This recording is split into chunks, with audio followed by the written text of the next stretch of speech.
Assalamualaikum warahmatullahi wabarakatuh. Salam sejahtera untuk kita semua. Terima kasih untuk para mahasiswa yang telah hadir untuk menyimak penjelasan materi dari saya untuk mata kuliah Keuangan Publik Islam pertemuan ke-7 tentang pilihan publik, proses politik dan tata kelola Islami. Ya. Jadi yang pertama kita bisa melihat atau membayangkan bahwa negara itu sebagai sebuah pasar besar ya, pasar besar dari sebuah kebijakan. Ya. Jadi kita bisa melihat bahwa negara itu seperti pasar besar, tetapi yang diperjualbelikan itu bukan barang, ya, melainkan kebijakan publik, baik dari segi APBN, subsidi, pajak, bantuan sosial dan lain-lain. Nah, siapa pelakunya ada tiga. Yang pertama adalah pemilih. Nah, pemilih ini bertindak sebagai konsumen suara. Ya. Pemilih itu siapa kita sebagai pemilih? Ya. Memilih para kandidat, para pemimpin baik daerah maupun pusat ya, atau mungkin, dalam lingkup kecil ya, seperti ketua RT dan seterusnya, ya. Jadi kita sebagai konsumen suara yang memilih siapa yang akan mengelola kebijakan, ya. Kemudian yang kedua ada politisi. Nah, politisi ini anggap saja sebagai penjual janji atau mereka yang menawarkan program-program demi memenangkan suara, ya. Politisi ini ya, baik, dari lingkup yang paling kecil hingga lingkup nasional itu semuanya, bisa masuk ke dalam jalur pilihan publik. Kemudian yang ketiga adalah birokrat. Birokrat ini sebagai pengelola anggaran ya, atau mereka yang mengeksekusi kebijakan di lapangan, ya. Nah, dari 3 pelaku ini kita bisa melihat dari, teori pilihan publiknya bahwa orang di dunia politik itu tidak selalu idealis ya, tapi sering bertindak seperti manusia ekonomi. Manusia ekonomi itu apa? Mencari keuntungan-keuntungan atau mencari, ada yang namanya kepentingan pribadi ya, keuntungan-keuntungan yang dianggap dapat memberikan manfaat bagi pribadi masing-masing, baik dari segi pemilih maupun segi politisi ataupun dari, segi birokratnya itu sendiri. Nah, maksudnya apa? Jadi, teori pilihan publik itu berasumsi bahwa aktor politik, baik dari pemilih, politisi maupun birokrat, itu berperilaku layaknya aktor ekonomi. Mereka punya pemikiran-pemikiran yang rasional. Dan rasionalnya itu apa? Rasional itu adalah setiap manusia pasti memiliki kepentingan pribadi dan akan berpihak, terhadap hal-hal yang memberikan manfaat terhadap pribadi. Ya, cenderung memaksimalkan kepentingan pribadi atau self interest. Ya. Nah, jadi teori pilihan publik itu fokus utamanya adalah pada perilaku aktor politik ya, perilaku atau politik. Nah, perilakunya apa saja? Yang pertama ada pemilih, dalam segi pemilih ada yang namanya rational ignorance, ya, atau pemilih itu seringkali merasa biaya untuk mempelajari visi misi kandidat lebih besar daripada manfaat suara. Ya, artinya apa? Kita bisa melihat bahwa kita ketika pemilu misalnya, ya kita memilih seorang, memilih kandidat, misalnya ada puluhan kandidat dan seterusnya, ya baik daerah, DPRD, DPD dan sebagainya, bahkan presiden, wakil presiden, kita hanya punya satu suara, ya. Padahal kalau misal kita mencari informasi yang lebih mendalam dari setiap kandidat, itu dianggap sebagai, biaya yang cukup besar untuk dibayar ya bagi setiap pemilih untuk memilih, memilih satu kandidat saja. Artinya biaya mencari informasi itu dianggap tinggi, sedangkan manfaatnya itu kecil. Ya manfaatnya apa? Hanya bisa memilih satu kandidat saja. Ya. Artinya apa? Kenapa banyak pemilih yang asal pilih? Itu karena ada yang namanya konsep rational ignorance. Ya tidak? Ya. Artinya ngapain saya baca visi misi 10 kandidat? Oh, suara saya cuma satu seperti itu. Ya. Kenapa? Karena tadi biaya mencari informasi itu tinggi. Biaya mencari informasi itu apa? Waktu, ya, biaya energi, ya, termasuk energi dalam memilih, mencari informasi, menganalisis tiap kandidat, tiap program dan seterusnya itu butuh biaya. Biaya waktu dan biaya energi. Sedangkan manfaatnya itu kecil atau satu suara yang sebenarnya tidak menentukan, bisa dianggap seperti itu. Ya, itu adalah, anggapan dari, teori pilihan publik dalam, segi pemilih yaitu rational ignorance. Contohnya apa di Indonesia? Contohnya, kita bisa melihat ya, menganalisis bahwa banyak pemilih ternyata mereka itu memilih politisinya, itu hanya melihat misalnya popularitas ya, atau melihat bantuan langsungnya, atau melihat dari kampanye media sosialnya, hanya sekedar itu saja. Ya, ini adalah contoh, rational ignorance, ya, ketidaktahuan yang rasional sebenarnya. Ya. Lalu bagaimana dalam perspektif Islam? Ya, dalam perspektif Islam, memilih pemimpin adalah sebuah amanah atau bagian dari amanah. Konsep maslahah ammah dalamnya atau kemaslahatan umum. Yang seharusnya menggeser rational ignorance tadi, ya, yang tadinya hanya sekedar kepentingan pribadi. Kepentingan pribadinya apalah ngapain milih, mempelajari secara mendalam satu-satu, ya. Oh, kita cuma milih sekali aja. Nah, itu adalah yang seharusnya digeser, ya, seharusnya dihilang. Ini menurut pandangan Islam. Ya, tidak hanya mementingkan kepentingan pribadi si pemilih, ya, tetapi harus mengedepankan di dalamnya itu ada kemaslahatan umat. Kemudian ada pertanggungjawaban ukhrawi atau akhirat. Nah, seperti itu. Dan nanti akan berkaitan kepada kebijakan publik. Jadi, awal mula semuanya ya dalam, pemerannya tadi itu kan politisi ya, politisi atau pejabat-pejabat pemangku wewenang dalam keuangan publik ya, atau kebijakan publik. Nah, itu kan semuanya diawali dari sebuah pemilu ya, tidak hanya pemilu, di dalamnya juga ada pemilihan-pemilihan ya, pemilihan-pemilihan yang khusus ya kan. Nah, dalam memilih itu juga harus mementingkan maslahah ammah ya. Tidak hanya asal pilih ya, mengedepankan rasional ignorance tadi, melihat bahwa, "Wah, ribet banget cari informasi para politisi, cari informasi tentang programnya lebih mendalam." Ya. Sedangkan, hanya milih saja begitu. Sedangkan misalnya kita lihat, "Oh, ini banyak yang nggak kenal," ya udah nggak kenal saja seperti itu, tidak melihat atau tidak mendalami kandidatnya secara mendalam. Nah, ini menurut perspektif Islam adalah salah ya, atau, motivasi tersebut itu harusnya digeser dari kepentingan pribadi yang menganggap bahwa mencari informasi itu adalah sebuah biaya, ya, menjadi pertanggungjawaban secara dunia maupun akhirat. Nah, yang kedua ada perilaku birokrat, ya, ada perilaku birokrat. Perilaku politisi atau vote maximizing ya. Jadi tujuan utama politisi adalah memenangkan pemilu, itu yang pertama. Tujuan utamanya adalah memenangkan pemilu. Bagaimana caranya supaya menang pemilu saja dulu, ya. Masalah program kita sebutkan aja di awal, ya. Nanti, pelaksanaannya, terkait bagaimana masyarakat apakah setuju atau tidak belakangan. Nah, ini adalah vote maximizing, lebih memaksimalkan pada voting. Dampaknya apa? Nanti akan muncul yang namanya political budget cycle, ya, atau siklus anggaran publik, di mana belanja publik ya, seperti bansos atau proyek infrastruktur yang terlihatnya itu nampaknya itu seakan-akan dadakan, ya. Nah, siklus anggaran ini itu meningkat menjelang pemilu demi menarik simpati pemilih. Kalian mungkin bisa menyimak melihat, sekitar kalian ketika musim-musim pemilu, banyak infrastruktur yang, muncul secara mendadak atau mungkin di akhir-akhir di masa-masa politik saja begitu deh, ya. Masa-masa politik semuanya serba digencarkan ya, misalnya perbaikan jalan digencarkan, program-program bantuan digencarkan, semuanya demi citra ya. Tujuannya adalah untuk apa? Untuk vote maximizing, untuk memaksimalkan voting ya, supaya pemenang pemilu.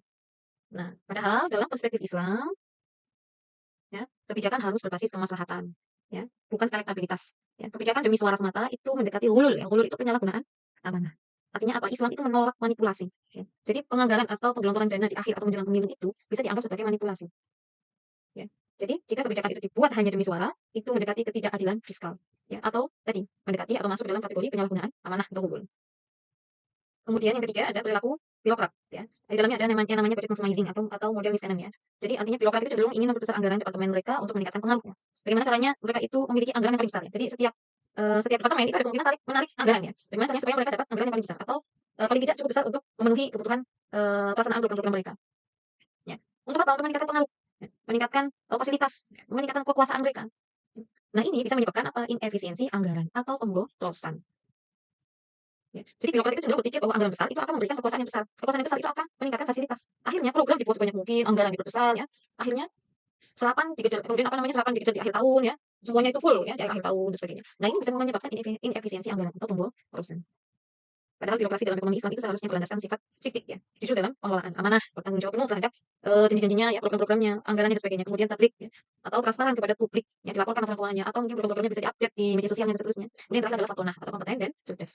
Ya, jangan sampai semua program-program yang dibuat dan dilaksanakan itu tidak berdasarkan informasi-informasi yang nyata. Ya. Jadi harus paham betul apa yang terjadi dalam masyarakat. Jangan sampai anggaran besar itu dikejar, tetapi fasilitasnya juga tidak sesuai dengan apa yang dibutuhkan oleh masyarakat. Ya. Ini studi kasusnya sangat banyak terkait perilaku ini, baik dari segi pemilih maupun dari segi politisi maupun dari segi perilaku birokrat.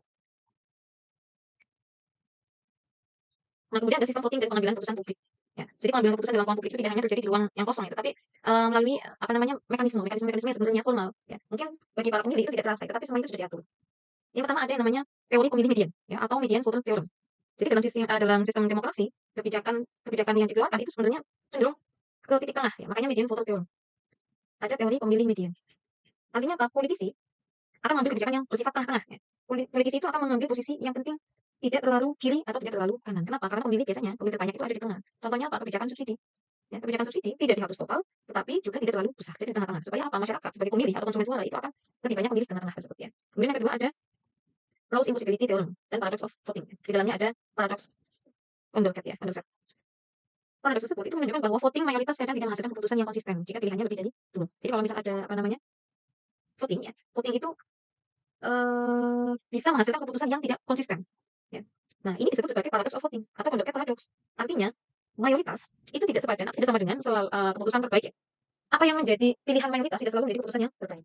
Ya, ini adalah paradoks Condorcet atau voting itu tidak selalu rasional. Kemudian ada local rolling di Indonesia. Ya, ada political equilibrium juga di dalamnya, ada keseimbangan politik. Ya. Nah, ini misalnya local rolling di Indonesia itu ada, saya dukung program kamu, asal kamu dukung program saya. Ya. Jadi praktek-praktek seperti itu sering terjadi dalam pembahasan APBN. Di mana? Di ruang sidang DPR. Ya. Proyek itu tidak prioritas disetujui demi meloloskan proyek lain.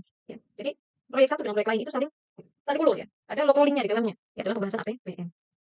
Padahal seharusnya ya, ada keseimbangan politik. Ya. Keseimbangan itu terjadi ketika tidak ada lagi aktor yang memiliki insentif untuk mengubah kebijakan. Ya. Artinya dalam keuangan publik itu adalah titik di mana alokasi anggaran mencerminkan kekuatan tawar-menawar antara pemerintah ya, eksekutif ya, dengan parlemen atau legislatif.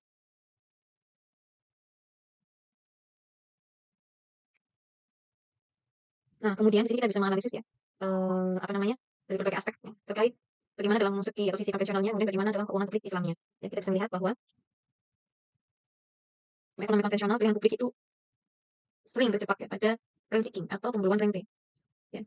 Jadi bagaimana Islam merespon itu? Kita bisa melihat dari berbagai aspek. Ya, baik dari segi motivasi, mekanisme, tujuan fiskal dan risiko. Ya. Jadi di Indonesia tantangan utama pilihan publik itu adalah high cost politik atau politik biaya tinggi. Kenapa?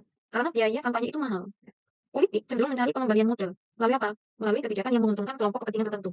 Ya, padahal dalam perspektif keuangan publik Islam, negara itu wajib melakukan intervensi jika mekanisme pilihan publik hanya menguntungkan segelintir orang. Ya. Makanya negara itu harus masuk ya. Ketika antara pemerintah atau eksekutif dan parlemen atau legislatif itu cenderung mencari pengembalian modal atas biaya politik tadi, ya, biaya kampanye dan seterusnya. Padahal dalam perspektif Islam itu ada yang namanya tasawuful imam ala ra'iyah, menuntun bil maslahah. Artinya kebijakan pemimpin atas rakyatnya harus didasarkan pada kemaslahatan. Itu adalah hal utama bagi setiap keputusan politik yang diambil. Jadi kita bisa melihat bahwa kalau semua aktor itu hanya mengejar kepentingan pribadi, ya, aktornya siapa tadi? Baik pemilih, politisi maupun birokrat itu hanya mengejar kepentingan pribadi. Kira-kira apakah APBN itu kemudian bisa adil? Nah, ini menjadi pemantik ya diskusi kita terkait teori teori apa namanya perilaku ya, atau pemilihan ya, publik. Kemudian kalau seperti itu, apakah demokrasi itu cukup tanpa moral ya, moral-moral terutama prinsip-prinsip Islam ya? Dari situlah kita bisa melihat ada keuangan publik Islam yang bisa masuk untuk menjadi solusi.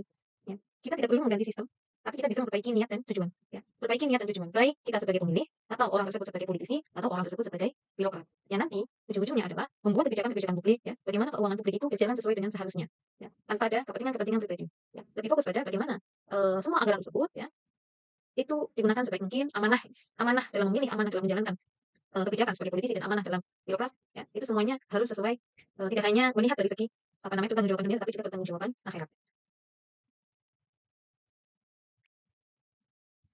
Ya, jadi ada etika anggaran, kemudian ada bayaran seeking tadi. Ya, dalam ekonomi Islam, APBN itu tidak hanya sekedar uang negara, ya, tapi juga sebagai titipan rakyat yang akan dipertanggungjawabkan di hadapan Allah. Makanya harus amanah, transparan, adil dalam distribusinya, kemudian akuntabilitasnya harus baik secara horizontal dan vertikal, ya. Horizontalnya apa? Baik kepada DPR, BPK, masyarakat, kita harus transparan, ya.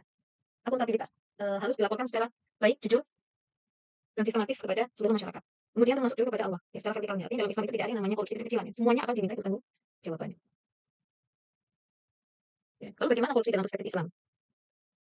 Ada yang namanya pertama gulul atau penggelapan, ya, atau mengambil harta publik sebelum dibagikan secara resmi. Nah, mengambil uang publik secara tidak sah. Contohnya apa? Markup proyek, ya. Kemudian penggelapan dana bansos, ya. Kemudian ada juga riswah suap, ya. Padahal hadis secara tegas melarang suap menyuap, ya. Nah, kalau di Indonesia bagaimana? Ada yang namanya praktik uang ketok, ya, dalam pengesahan APBD, atau ada yang namanya atau ada praktik-praktik markup proyek infrastruktur. Nah, ini contoh bentuk nyata yang dapat membahayakan atau merusak struktur fiskal negara. Ya, kemudian nanti ujung-ujungnya dapat menghambat pertumbuhan ekonomi nasional. Ya. Kemudian ada ranking, ya, atau mendapatkan keuntungan melalui manipulasi kebijakan. Ya. Hanya sebuah manipulasi. Kebijakan itu hanya sebagai manipulasi, bukan produktivitas. Contohnya adalah kartel impor. Ya, kartel impor pangan, kemudian proyek eksklusif kelompok tertentu, ya. Kemudian lobby-lobby anggaran di DPR. Nah, ketika ranking itu digabungkan dengan korupsi, apa yang terjadi? Akan terjadi masalah pada keuangan publik. Kenapa? Bukan karena kekurangan anggaran, tapi adanya kebocoran dan salah alokasi dana. Nah, kemudian di sini ada masalah sebagai kompas kebijakan fiskal. Ya. Ada aksi niat, ya. Kita bisa membagi. Jadi dalam kaidah fikih disebutkan ada tasarruful imam ala ra'iyah manutun bin maslahat. Artinya setiap kebijakan fiskal itu harus memberikan manfaat, bukan hanya sekedar menguntungkan politik. Jadi nanti kaitannya adalah dengan implikasi fiskal dari proses sebuah politik, ya, dan pengambilan keputusan berbasis maslahah tentang bagaimana sebuah keputusan politik berubah menjadi angka anggaran. Setelah muncul konsep maslahah sebagai alat fiskal. Nah, kita bisa membaginya menjadi tiga. Pertama, daruriyat, ya. Artinya kebutuhan primer, misalnya anggaran ketahanan pangan, kemudian kesehatan primer dan seterusnya. Ini wajib diprioritaskan. Kemudian kedua ada hajiyat, ya, atau kebutuhan sekunder, misalnya infrastruktur, ya, baik transportasi, pendidikan dan juga dan seterusnya. Kemudian ketiga ada tahsinat atau kebutuhan tersier, kemewahan. Misalnya proyek estetika kota, ya, bagaimana menata kota dan baik, kemudian fasilitas mewah dan seterusnya.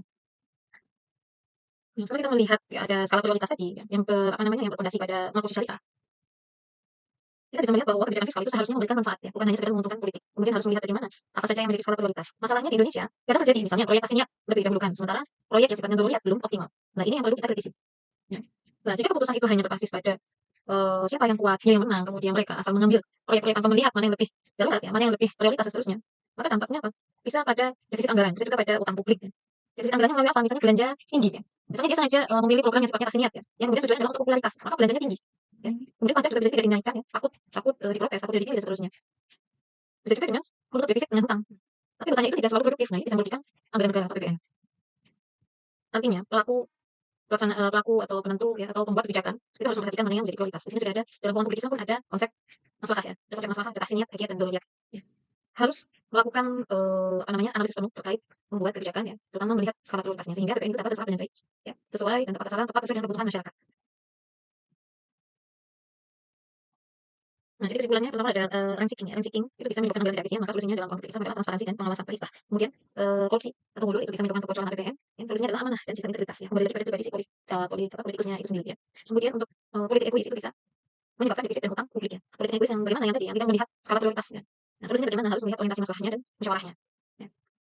Jadi kenapa negara kaya sumber daya tapi tetap defisit, ya. Nah, ini bisa jadi ada rankingnya atau ada korupsinya atau ada politik yang tidak memperhatikan skala prioritas, ya. Nah, kemudian apakah masalahnya kurang uang atau salah kelola? Sebenarnya lebih pada dua-duanya, tapi lebih pada salah kelola, ya. Lalu ketika konsep masalah itu muncul dan semuanya menerapkannya, semua kebijakan berbasis masalah, kira-kira apakah korupsi itu masih terjadi? Ya. Kalau semuanya berbasis masalah 100%, bisa dibilang hampir tidak mungkin, ya. Jadi, tapi tetap bisa digalakkan itu untuk setiap pelaku politik, baik dari pemilih, ya. Jadi kemudian dari politisi maupun dari segi birokrat. Ya. Jadi politik itu tidak sama dengan atau tidak selalu ideal. Sering banyak kepentingan pribadi, sedangkan APBN itu ada tarik menarik kekuasaan. Jadi tidak hanya sekedar angka-angka anggaran, ya, tapi ada departemen yang saling tarik ulur anggaran. Ya, maka Islam atau kebijakan fiskal, kebijakan publik, keuangan publik Islam itu bisa hadir sebagai filter moral atau penyaring dari segi moral, ya, dalam kebijakan publik. Baik seperti itu. Terima kasih. Kurang lebih mohon maaf. Assalamualaikum warahmatullahi wabarakatuh.